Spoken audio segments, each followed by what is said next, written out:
ಬೀದರ್ ಕ್ಷೇತ್ರವನ್ನ ಪ್ರಧಾನಮಂತ್ರಿ ಧನ್ ಧಾನ್ಯ ಕೃಷಿ ಯೋಜನೆಗೆ ಸೇರಿಸುವಂತೆ ಸಂಸದ ಸಾಗರ್ ಖಂಡ್ರೆ ಮನವಿ.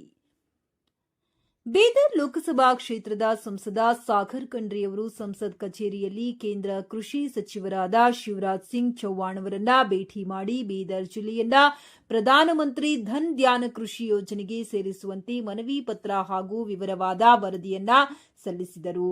ಈ ಯೋಜನೆಯಲ್ಲಿ ದೇಶದ 100 ಜಿಲ್ಲೆಗಳನ್ನು ಆಯ್ಕೆ ಮಾಡಲಾಗುತ್ತಿದ್ದು 6 ವರ್ಷಗಳ ಕಾಲ ಪ್ರತಿ ವರ್ಷ 24,000 ಕೋಟಿ ರೂಪಾಯಿ ಅನುದಾನ ನೀಡಲಾಗುವುದು. ಒಟ್ಟು 1.44 ಲಕ್ಷ ಕೋಟಿ ರೂಪಾಯಿ ಈ ಯೋಜನೆಗೆ ಮೀಸಲಿರಿಸಿದೆ.